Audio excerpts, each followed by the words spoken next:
Hello and welcome back. Once again, I am your tutor Ashok Rajguru, and in this presentation, we shall see how we can go about analyzing this case. The objectives of this video are selecting rubrics, in other words, converting the language of the patient into usable data which we can process with our repertories. Then we shall look at various examples of analysis, and then do a differential analysis of the remedies that turn up as the most probable ones. There is another video which follows this where I shall be discussing some other remedies which do not show up in the analysis but which have been found to be useful for this particular condition. And lastly, we shall also see how not to do it. What are the common pitfalls when people use the repertory? One of the offshoots or spin-offs of using computerized tools for homeopathic analysis has been that very often they are not used artistically, and that's exactly one of the objects of all the modules which will teach you how to use the repertory effectively so that our results are replicable all the time. Here is the Bonninghausen's X diagram that we talked about in our introductory sessions. So this is a large cross on a sheet of paper with 4 quadrants. One on the left is for noting down the location and a descriptor of the disorder. On the right are the modalities and causations if known. On top we have sensations, and at the bottom we have concomitants, which are symptoms which do not seem to be directly related to the main disorder or the chief complaint. So we have a description of the disorder, tic douloureux. This is the old French name which is found in classical homeopathic literature. Left face, left part of the face, very important. And we have got two modalities here, motion aggravates and touch aggravates. The slightest touch and the slightest motion aggravates. In fact, if there is a blowing wind, the shaking of the mustache also seems to aggravate tremendously. In fact, that becomes a causation. The pain starts whenever any of these two modalities are there. The quality of the pain is described here. It is sudden, it comes in paroxysms, and importantly, the pain is radiating. It starts from his canine tooth and then it moves upwards to the root of the nose and then to the vertex of the head. So there is a radiating quality which has been described. Mind, the person is quite hopeless and in despair. The two new symptoms which have come up are itching just before the pain comes, and it becomes worse after the pain is over. And lastly, he has complained of a nervous kind of a fatigue and prostration. I have put into the concomitant column for the simple reason it could have in fact gone even in sensations. It doesn't really matter. So now we'll see which do we want to keep, because now we have got out here 1, 2, 3, 4, 5, 6, 7, 8, 9. And as I told you, my teacher, Dr. Will Taylor, had said you should use between 4 to 8, best is 6. So let's try to see what we can do without. We can get rid of the mental symptoms for the simple reason Bonninghausen said that we should take our mental symptoms for analysis after the primary analysis is over, only for a differential analysis. The next one I would like to remove is the descriptor of the named disease. After all, we are not supposed to be working on named disease. We are supposed to be working on the dynamic disturbance symptoms presented by the patient. So we'll now choose the rubrics from the repertory. The chief complaint, face, tic douloureux. As I told you, I'll be putting up another 2 or 3 slides to explain the impact this particular rubric has on the selection of the remedy. Face left, generalities, pain, motion aggravates. Generalities, pain, touch aggravates. Face, pain, sudden, paroxysmal. Weakness, debility, exhaustion, feebleness, and prostration. Skin, Itching after scratching aggravates. Generalities, radiating, spreading complaints. See, this is a very general symptom. I have not tried to use any symptom which is going to be a particular, because as we saw, it helps to use generals before we start using particulars. That's the beauty of the system evolved by Bonninghausen. And the last one, of course, is mind despair, which I told you will be used only later at the confirmatory stage. So the next slide will show you the analysis as it shows up in a computerized repertory. I'm using the complete repertory 2014 edition as made available on HomeoQuest software. So I'll not read them out again. You already have seen them in the previous slide. And the top remedy here, of course, is Mesothelium. And it is way ahead. There are only 3 remedies which cover all the 6 rubrics: Mesothelium, Arsenicum, and Cocculus. And Mesothelium is having a total score of 21. Another point to remember is the arithmetical score is secondary. What is more important is covering all the rubrics. So even if the score was not 21 and it was having a tie with Arsenicum or Cocculus, I would still go with it and do a differential analysis at the Materia Medica stage. But here it's clearly a winner, if I could use that term. Now we'll use some other symptoms to confirm if Mesothelium still stays in the race. For instance, we have got mind despair, twitching, painful, tic douloureux. That means I am using the name of the disease now. And pain, biting, scratching after for itching. And once again, Mesothelium covers all the 3, and it's in fact just following very closely behind Lycopodium. So I have used the name disease, I have used the mind symptom, and I have used the new symptom which had been brought in by the patient in the second consultation. I can also take a combined view of these 2 repertorial analysis. The first one is marked above the line, the second one is below the line, and when I combine the 2 once again, Mesothelium comes up a clear winner.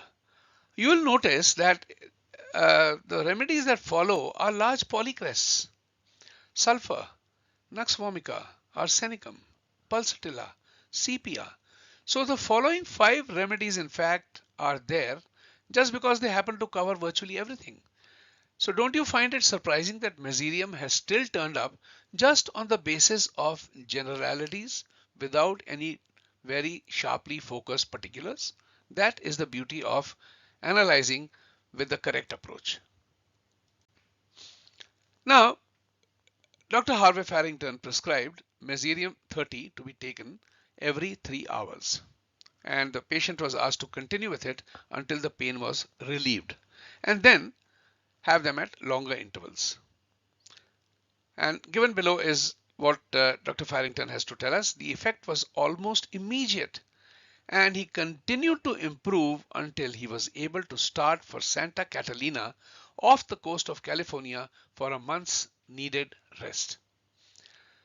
So it's a very beautifully rounded up case, and it teaches us a lot of things. For instance, how we should go in a very systematic order in order to do the analysis.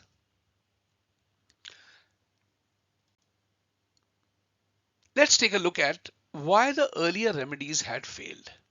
The patient had been to another homeopath who had given him a few remedies which are mentioned in the case. Let's look at each one of them one by one. Magphos is indeed well indicated, but it does not show the debility and prostration and does not have the itching that was described later. And also it does not have the marked aggravation from motion. So it fails on at least 3 counts. Sepia does not show the debility and prostration and does not have radiating pains either. So it fails on those 2 counts. Mag-Carb does not show the debility and prostration and does not have radiating pains. And finally, Spigelia, which does come up in our analysis, covers nearly all, but it does not show the debility and the prostration. Also, it does not appear in Borike's list of tic douloureux. So if you were to take the disease name, it does not appear in that. But as I told you, that is secondary. Moving on, let's see how we got there. As I mentioned earlier, the secret to getting the same remedy in a reliable, replicable way as a great homeopath, Dr. Harvey Farrington, had done was to move from generals to particulars. The second thing that we followed was the rule of 6. That means no more than 8 and no less than 4 rubrics. 6 is best. Doubtful rubrics last. That includes the mind symptoms and any rubrics which you cannot find to fit the kind of symptom described by the patient. Mentals were used only for differentiation and confirmation to be done with the help of a materia medica and or a provings book. Let's see how not to do it. That's equally important. Now, if you look at these rubrics, you'll find in the analysis, first of all, Spigedia, Madphos, and of course, Meserium do not figure in the top 15 remedies. And what is the reason for that? Have we taken the wrong rubrics? Just take a look at this. The rubrics taken are only particulars. Teeth, pain, toothache, canines, eye teeth. Perfect. The patient does show those symptoms. But it's a particular. Teeth, pain, toothache, upper left. Once again, it's a particular, very well described. But as we said, it does not follow the rule of moving from generals to particulars. Nose root, pain root. Then eyes, pain left. Face, pain, motion aggravates. Then we have another one here from Knir's repertory of which is extracted from Herring's guiding symptoms about the weakness and debility. And of course, we have the last one of hopelessness.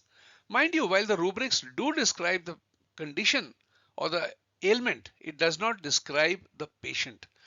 The patient is the person who is best represented by generals. So this was a very beautiful example of how not to do it. And this is a very common mistake. Somebody would turn around and say, I took all the rubrics which happen to describe the symptoms. But as I told you, the beauty of the art lies in moving from generalities first and then on to the particulars. Here is another repertorial analysis which is a repeat of the previous one, but I have just added one additional symptom or rubric, which is the name of the disease from Borike's repertory. It appears right at the bottom here, tic douloureux. And look at that. It does show Meserium, but at number 15 position. So rather than having an analysis which is random or which is not reliable, we found it was possible to replicate the case done by such an illustrious master after so many years. And look at the beauty of the whole case. It's described by Farrington in a very concise way, unlike many modern authors who tend to have sheafs and sheafs of paper describing every single word uttered by the patient, and it leaves a student or an intern or even a seasoned homeopath in a position where he cannot use those symptoms effectively. So now I'll summarize what we have discussed in this presentation. We saw how to prioritize the symptoms. The Bonninghausen's X diagram comes in very handy because we can see those patients distributed in the way we would like to have a picture of a complete symptom or a patient. Secondly, it's very easy to eliminate them and to maintain our count between 4 to 8, best limiting to 6. So we use the X diagram to our advantage. We saw how to choose the rubrics from the language of the patient. Once again, importance being given first to the generals.